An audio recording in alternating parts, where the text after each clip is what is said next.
নমস্কাৰ বন্ধুবান্ধৱীসকল, জিজ্ঞাসী গড ফাৰ্মৰ পৰা মই ললিত।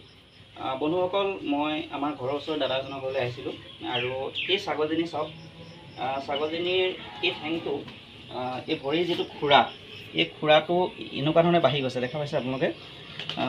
এইফালৰ খুৰাটো চাওক ইমানখিনি আছে আৰু এইটো বহু ধৰণে বেকা হৈ বহুতখিনি বাঢ়ি গৈছে। আৰু এই বস্তুটো নজনাৰ কাৰণে হৈছে, আচলতে এইটো ইমানখিনি বাঢ়িব দিব নালাগে, অলপ বাহুতেই কাটি দিব লাগে। আৰু যাৰ কাৰণত ছাগলজনী আজি বহুত দিন ধৰি পেলাই ছাগলজনী বহুত কষ্ট পাই আছে আৰু ছাগলজনীয়ে ভালকৈ খোজকাঢ়িব পৰা নাই। কিন্তু তেখেতলোকে ইমানখিনি ভবা নাছিলে যে অলপ লেঙুৰাইছে বা ছাগলজনী বয়স হৈছে বুলি তেওঁলোকে ভাবিছিলে। কিন্তু ছাগলজনীৰ যেতিয়া খুৰাটো অভাৰ বাঢ়ি গ'ল, লাষ্ট অৱস্থাত কি হৈছে, ছাগলজনী উঠিব নোৱাৰা হৈ গৈছে। এতিয়া ছাগলজনী উঠিব নোৱাৰে, তাই ভৰিটো সম্পূৰ্ণকৈ পেলাব নোৱাৰা নিচিনা হৈছে আৰু ভালকৈ খোজকাঢ়িব নোৱাৰে, ফলত ঘাঁহটো খাব নোৱাৰিবই। আৰু বিশেষকৈ ছাগলজনীয়ে কষ্ট পোৱাৰ লগতে এই খুৰাটো বাঢ়ি গ'লে সমস্যা কি হয় চাওক। এতিয়া বাৰিষাৰ দিন, এতিয়া বাৰিষা আপোনাৰ জেগাবোৰ একেবাৰে গেলা পচা হৈ থাকে, বৰষুণত বোকা হৈ থাকে। আৰু ছাগলজনী যেতিয়া খোজকাঢ়ি পেলাই ধৰক কিবা কাৰণত তেনেকুৱা বোকালৈ যাব, বোকালৈ যোৱাৰ পিছত এই যে খুৰাটো এনেকুৱা হৈ আছে, ইমানখিনি লম্বা হৈ আছে, ইয়াত বহু ধৰণৰ লেতেৰা সোমাই থাকিব। এতিয়া আমাৰ সাধাৰণতে সকলো ছাগলী যেতিয়া বোকালৈ যাব, বোকাটো লাগিবই স্বাভাৱিক। কিন্তু সেই বোকাবিলাক কি হয়, খুৰাটো চিধা হৈ থাকে, খোজ কাঢ়োতে সেইখিনি এৰাই গুচি যায়। কিন্তু এই খুৰাটোত আপোনালোকে অনুভৱ কৰক, এই বস্তুটো এতিয়া এনেকৈ বেকা হৈ আহিছে, যে ইয়াত যিখিনি মাটি সোমাব সেইখিনি সহজতে ওলাই নপৰি পেলাই কি হ'ব, তাতে মাটিখিনি থাকি জেগাকণ গেলি যাব। এয়া দেখিছে, এইফালে এই মঙহখিনি বাঢ়ি গৈছে, এয়া দেখিছে এইখিনি বাঢ়ি গেলাৰ দৰে মানে কি হৈছে, বস্তু বগা পৰি গৈছে। আৰু লাহে লাহে কি হ'ব, এইখিনি ইমান ধৰণে গেলি যাবগৈ, এইটো গমেই নাপাব। লাহে লাহে বস্তুটো গেলি যাব আৰু গেলি পেলাই কি হয়, তাতে মাখিয়ে কণী পাৰিব আৰু মাখি কণী পৰাৰ ফলত তাত পোক হ'ব। পোক হ'লেতো যিখিনি সমস্যা হয়, যিসকলে ভুগিছে হয়তো জানেই, বহুতখিনি সমস্যাৰ সন্মুখীন হ'ব লাগে। পটককৈ ভাল নহয়, বেয়া চেণ্ট কৰে, ছাগলজনী উঠিব নোৱাৰে আৰু পোকবোৰ লাহে লাহে বাঢ়ি ছাগলজনীৰ ভৰিটো খুৰাটো পূৰা খাই পেলাই। যদি আমি সময়মতে ট্ৰিটমেণ্ট কৰোঁ তেতিয়া ভাল হৈ যাব। সেইটো বিষয়ে মই মোৰ চেনেলত ভিডিঅ' দিয়া আছে, পোকবোৰ কেনেকৈ আঁতৰাব লাগে। যিসকলে চোৱা নাই সেই ভিডিঅ'টো চাবগৈ, তেতিয়া যদি কাৰোবাৰ তেনেকুৱা হয় অৱস্থাটো, তেতিয়া আপোনালোকে নিজে ঠিক কৰিব পাৰিব। এতিয়া কথা হ'ল, সেইটোতো এটা সমস্যা, পোকখিনি আপোনাক মাৰিব পাৰিব। কিন্তু এনেকৈ যেতিয়া লেতেৰাখিনি সোমাই থাকিব, তেতিয়া কি হয়, যিটো ছাগলীৰ FMD বেমাৰ, সেই FMD বেমাৰটো হোৱাৰ সম্ভাৱনা থাকে। কাৰণ লেতেৰাতে বেমাৰ আহে। এতিয়া খুৰাবোৰ যেতিয়া এনেকৈ বাঢ়ি যাব, তেতিয়া FMD বেমাৰটো হোৱাৰ চান্স থাকে। গতিকে আপোনালোকে ছাগলীৰ এনেকৈ খুৰাবোৰ বাঢ়িব নিদিব, এইখিনি আপোনাক কাটি পেলাব লাগে। যেতিয়া আপোনালোকে কাটি ধুনীয়াকৈ সমান কৰি দিব, তেতিয়া ছাগলজনীও আৰাম পাই থাকিব আৰু বেমাৰ আজাৰৰ পৰা আপোনালোকে মুক্ত হ'ব। কাৰণ যিটো FMD বেমাৰ, সেইটো খুব বেয়া বেমাৰ হয়। সেইটো বেমাৰ হ'লে ছাগলী খুবেই কষ্ট পায় আৰু ক্ষীণাই যায় আৰু হয়তো ছাগলী মৃত্যুমুখতো পৰিব পাৰে।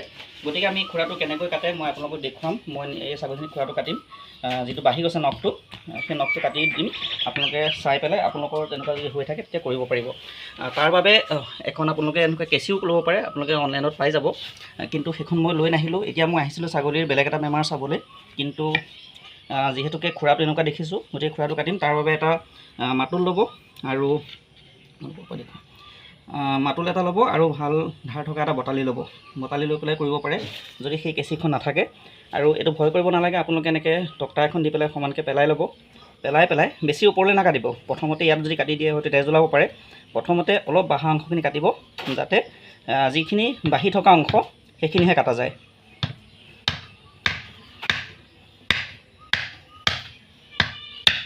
বনাবলৈ দেখা পাইছে, এইখিনি যে মই কাটিছোঁ, ছাগলজনী অকণো দুখ পোৱা নাই বা অকণো একো গমেই পোৱা নাই, কাৰণ এইখিনি কোনো কাম নাই। এই অংশখিনি মৰা অংশ, ছাগলজনী বহুত কষ্ট পাই আছে। এতিয়া এইখিনি যে আৰু কাটিব লাগিব। এতিয়া আপোনালোকে এইখিনি কাটিলে, কাটাৰ পিছত দেখিছে ছাগলজনী কোনো কষ্ট পোৱা নাই আৰু এইফালে চাই যে মৰা অংশ আছে।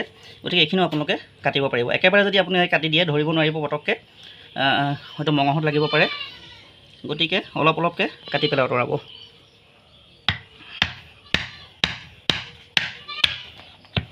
এয়া চাওক, ইমানখিনি কাটাৰ পিছতো ছাগলজনী তেজ ওলোৱা নাই বা একো হোৱা নাই। গতিকে এইখিনি অংশ কোনো কাম নাইকিয়া হৈ আছে।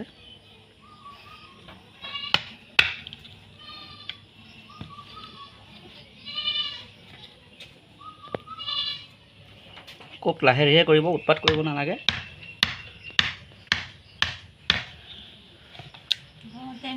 বটালিটো ধাৰ কম আছে, সেইকাৰণে অকণ কষ্ট হৈছে। মই এইবোৰ বস্তু লৈ নাহিলোঁ।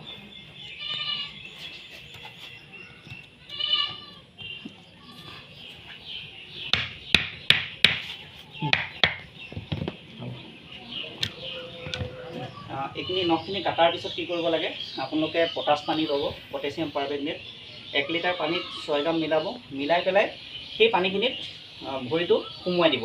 তেতিয়া কি হ'ব, যদি কিবা বীজাণু থাকে সেইখিনিও নাইকিয়া হ'ব আৰু ছাগলজনীক কোনো মাখি নালাগে বা লেতেৰা হৈ নাথাকে, সেইখিনি গুচি যাব। আৰু এয়া চাওক বন্ধুসকল, দ্বিতীয় দিনাখনৰ দৃশ্য। ছাগলজনী সম্পূৰ্ণভাৱে সুস্থ হৈ উঠিছে। যিজনী ছাগলী উঠিব পৰা নাছিলে, ভৰি পেলাব পৰা নাছিলে, সেইজনী ছাগলী ধুনীয়াকৈ খাৰা হৈছে। সেই একেজনী ছাগলী আপোনালোকে ভালকৈ লক্ষ্য কৰক। পিছদিনাখনৰ দৃশ্য এইটো, পিছদিনাখন কৰা ভিডিঅ'। আৰু ধুনীয়াকৈ ছাগলজনী উঠি পেলাই ছাগলজনীয়ে ঘাঁহ খাব পৰা হৈছে। বন্ধুসকল, আজিৰ ভিডিঅ'টোত মই এইখিনিকে জনাইছোঁ। যদি ভিডিঅ'টো চাই ভাল লাগিল এটা লাইক কৰিব, আৰু যিসকলে চেনেলটো নতুনকৈ চাই আছে চেনেলটো ছাবস্ক্ৰাইব কৰি লগত থকা বেল আইকনটো দবাই থ'ব এনেধৰণৰ ভিডিঅ'বোৰ পাই থাকিবৰ কাৰণে। আজিলৈ ইমানেই বন্ধুসকল, জয় আই অসম, নমস্কাৰ।